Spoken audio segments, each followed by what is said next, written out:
February 23, 1967, arrived at La Paz Airport, 13,200 feet. Took bus to Hotel Torino. After several days of meetings, orientation, etc., we are now in the barrios of La Paz. We have been sleeping in the local Baptist church and eating our meals with the caretaker's family. We all made it back from the barrios, some with flea bites, some with colds, and nearly all with sunburned faces. We are ready to go to the Yungas, where it is much warmer. Yesterday we went on a field trip to get more practice at skin testing, giving BCG vaccine, and reading skin tests. Our assignment is Huancané in the Yungas. It is supposed to be quite a thriving little town 1 mile from Chulamani. Tomorrow we'll be leaving La Paz. Hallelujah. We're going out probably with just the bare necessities. The trip down was absolutely breathtaking. The road wasn't quite as bad as everyone had said, a little narrow in places, I'll have to admit. The view was absolutely gorgeous. First we had to go up to 15,500 feet to the Cumbre. There it was pretty barren, cold and bleak looking, but we did get to see our first llamas. They are really darling little animals. Then we started going down. All of a sudden there was lush green bushes, and then pretty soon it was so thick and tropical we couldn't see the ground anywhere.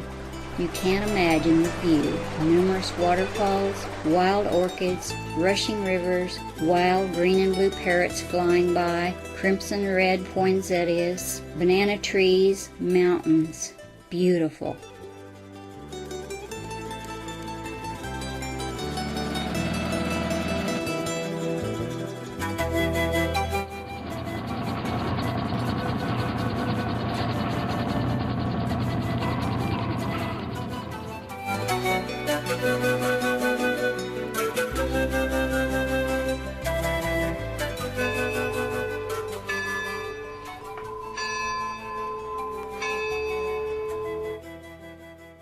It's a little time consuming here because all the water has to be treated or boiled and filtered. All the fruits and vegetables have to be soaked in iodine water. You have to boil the water also for washing clothes and dishes. But I guess there is no great hurry here.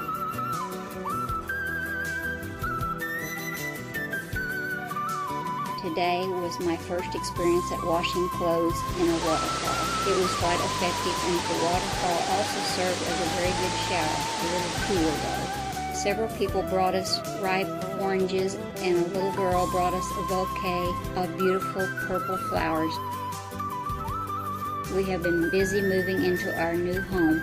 It's a little different from living below the market in that tiny little room. This is a very nice stucco house, tile floors, electricity and running water in front and back of the house, private outdoor toilet, a shower, patio, large backyard, all walled in. In the backyard are 100 different kinds of flowers, bananas, orange trees, and I have planted lettuce and green beans. The man who owns this house has 2 dogs that stay here and are good watchdogs. We have a bedroom, laboratory, tiny living room, and a kitchen. Troy made me an oven out of an old lard can, and it really works.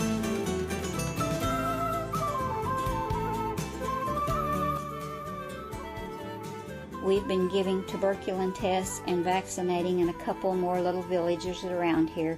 We now have 22 on treatment and 11 on prophylactic treatment. People are coming to us all along wanting us to cure them. Some have tuberculosis and some don't.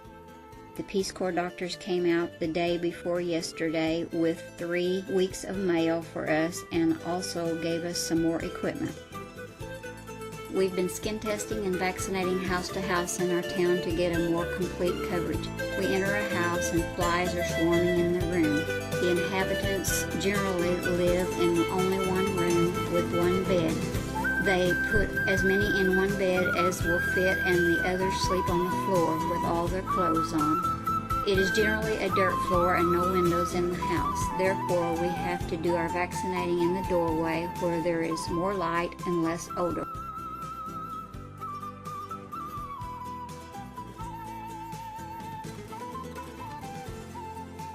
We went to La Paz, where we almost froze to death. We bought quite a bit of stuff. Then Sunday, Dr. Keck and Dr. St. John and their wives had a picnic. It was nice talking to some of the volunteers and seeing what they had to say. For example, Bob Whitaker had this story to tell. There's a man in his town who had stomach trouble, and he told Bob the best thing for that was bat blood.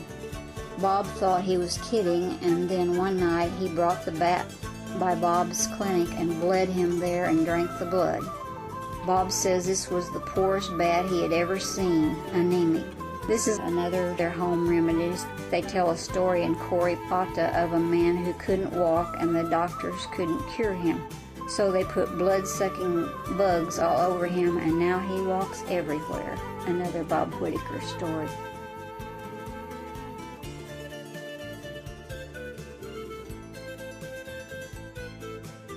August was a month of many fiestas. Every 2 or 3 days was a festival. Chulamani had its fiesta on August 16th. We got to see many interesting traditional dances: the devil dance, the bears dance, the doctor's dance, which is a tribute to the early conquistadors. Each family group, which consists of 30 to 50 individuals, has their own dance in a little group. It was all very interesting.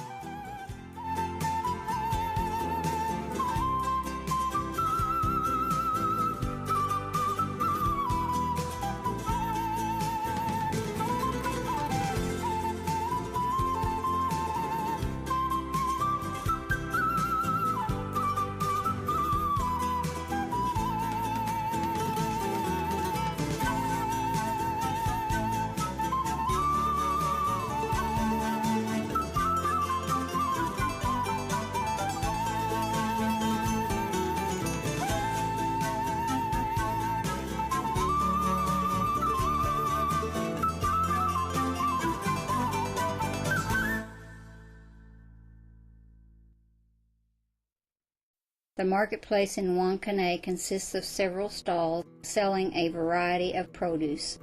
First and most interesting is the meat market. The flies are always swarming, of course, and the carcasses are hanging with extra parts. Heads, intestines, hooves, etc. are lying on the counter. You walk up to the counter and tell the little man what you want. If you're lucky, you'll be the first customer and you can watch his cleanup. He takes out a rag, which looks as though he must have mopped the floor with it, and proceeds to wipe the meat off. What purpose this serves, I'll never know. The next step is to wipe off the cutting block. The cutting block is a tree stump which has been chopped on for so many years it is mostly splinters. Then he sharpens up the knives, cleans off the scales, and is finally ready for business. After cutting off the meat and weighing it, he slops it down on an old dirty newspaper and hands it to you. Next are the fruit and vegetable stalls with all the women yelling incessantly to buy from her. Here they also sell sun-dried sardines from Lake Titicaca and jerky from sheep, llama, or cow, which is supposedly preserved, although it smells rotten. This was very interesting at first, but now it's just a fact of life.